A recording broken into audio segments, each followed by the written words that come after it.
the value of the greatest positive integer k such that 49 power k plus 1 is a factor of 48 into 49 power 125 plus 49 power 124 and so on 49 plus 1 49 power 125 దగ్గర నుండి 1 వరకు power decrease అవుతూ ఉంది, ఆ విధంగా ఉంది.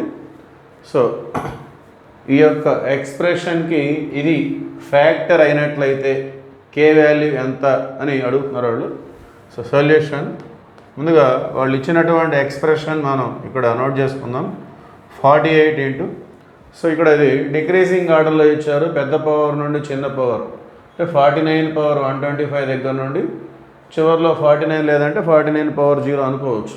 So మనం దాన్ని ఇంక్రీజింగ్లా మార్చుకుందాం, అంటే రివర్స్ ఆర్డర్లో రాద్దాం. 1 plus 49 plus 49 square and so on, చివరికి వచ్చేసరికి 49 పవర్ 125.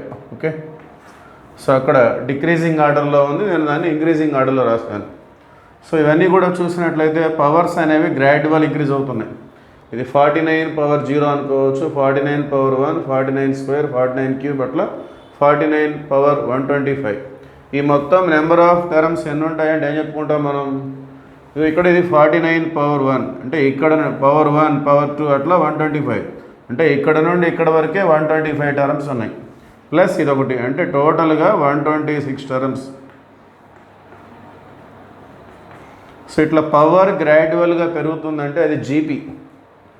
సో ఇది ఒక geometric progression. Okay, so base మారట్లేదు, పవర్ గ్రాడ్యువల్గా పెరుగుతూ ఉంది, అది జీపీ అనమాట. సో జీపీలో sum of n terms formula ఏంటి, a into r power n minus 1 by r minus 1. ఎందుకంటే ఇది ఆర్ అంటే T2 బై T1 ఏమొస్తుంది, 49 by 1 T2 by T1.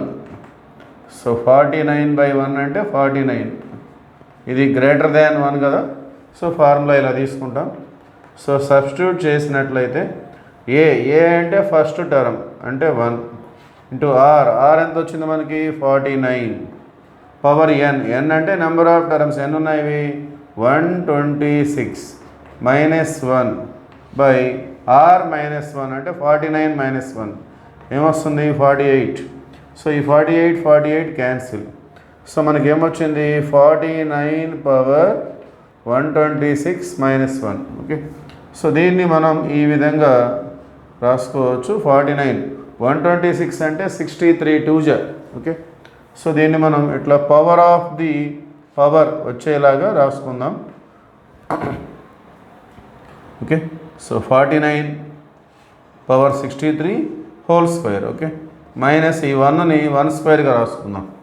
So ఇప్పుడు ఎలా ఉంది, దీన్ని మనం ఏ అనుకుందాం, దీన్ని ఈ 1ని బి అనుకుందాం. A square minus b square. Okay, so a plus b అంటే 49 power 63 plus 1 into a minus b అంటే 49 power 63 minus 1. So a plus b into a minus b అంటే a square minus b square మళ్ళీ వచ్చేస్తుంది. So ఇప్పుడు మనకి ఇచ్చినటువంటిది ఏంటిది 49 power k plus 1. So ముందుగా మన ఎక్స్ప్రెషన్ దగ్గరికి వచ్చేద్దాం. ఇదిగో మన ఎక్స్ప్రెషన్ని మనం ఇట్లా రెండు ఫ్యాక్టర్స్గా ప్రొడక్ట్ ఆఫ్ 2 ఫ్యాక్టర్స్గా ఎక్స్ప్రెస్ చేయగలిగాం. అంటే ఇట్లా దీన్ని ఒక నెంబర్ని సపోజ్ 6 ఉంది, దాన్ని మనం 2 ఇంటూ 3 అని రాస్తాం. అట్లానే అదేవిధంగా ఈ యొక్క ఎక్స్ప్రెషన్ని కూడా మనం ఇట్లా 2 నెంబర్స్ యొక్క ప్రొడక్ట్గా ఎక్స్ప్రెస్ చేసామంటే ఈ రెండు కూడా దీనికి ఫ్యాక్టర్స్. ఓకే, ఇక్కడ ఎలాగైతే 2 and 3 are the factors of 6 అని చెప్తామో అదేవిధంగా దీన్ని ఇలా ఎక్స్ప్రెస్ చేశాం కాబట్టి ఈ రెండు కూడా దానికి ఫ్యాక్టర్స్. ఓకే, సో అందులో ఒకటి వాళ్ళు ఇచ్చారు 49 పవర్ కే ప్లస్ 1. సో వాళ్ళు ఇచ్చినటువంటిది దీనికి రిలేటెడ్గా ఉంది కాబట్టి సో కంపేర్ చేసుకుంటే కే ప్లేస్లో ఎంత ఉంది 63. Okay, therefore K is equal to 63. Option 2.